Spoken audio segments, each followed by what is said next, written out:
আব্দুল খালেক ভাই, জি ফ্রিজ তো আপনার সবগুলাই দেখলাম অনেক ফ্রিজ, কিন্তু আমার তো এই সাইজের ফ্রিজ দিয়ে হইব না। আমার তার একটু বড় সাইজের ফ্রিজ লাগে। বড় সাইজের ফ্রিজ নেই? অবশ্যই বড় ফ্রিজ আছে ভাই, কিন্তু আপনার বাসায় তো অল্প মানুষ, আপনি এত বড় ফ্রিজ দিয়ে কি করবেন? বাসায় মানুষ কম ঠিক আছে ভাই, তারপরে হইছে কি সামনে তো মনে করেন কুরবানির ঈদ। কুরবানির ঈদের লেগে একটা বড় ফ্রিজ লাগে, বড় হইলেই ভালো হয়। মাশাআল্লাহ, কুরবানি দিবেন আল্লাহ পাক রব্বিল আলামিনের সন্তুষ্টের জন্য, তো সবই কি ফ্রিজে রেখে দিবেন নাকি কিছু তো গরিব দুঃখীকে দিবেন, আত্মীয় স্বজনকে দিবেন, প্রতিবেশীরে দেওয়া দরকার।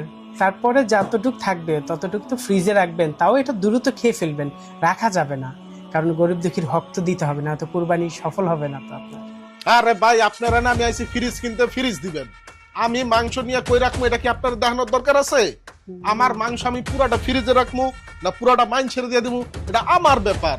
আপনি আমার ফ্রিজ দিবেন, আপনি আমার মাংস লিয়ে কথা কন কি? না ভাই, আসলে আপনাকে এইভাবে বলিনি তো, এটা অনেকে করে তো, তাই বিষয়টা আমি একটু মনে করলাম আর কি, যে আচ্ছা বিষয়টা আচ্ছা, এরকম ঠিক আছে। করে। তাহলে তাহলে এক কাম করেন, বেশি বড় লাগবো না, আমার মিডিয়াম সাইজ দেখা হুম, একটা ফ্রিজ পাঠাই দিয়েন। হ্যাঁ, আচ্ছা আচ্ছা, অবশ্যই।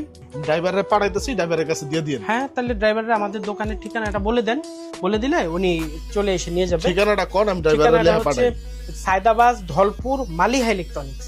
সায়দাবাজ দলপুর মালি জি, ইলেকট্রনিক্স।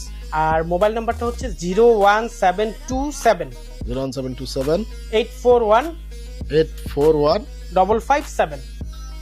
ঠিক আছে, এই নাম্বারটা দিয়া পাঠিয়ে দিলে আমি মালটা ওনার গাড়িতে বুঝিয়ে দিলাম। ঠিক আছে।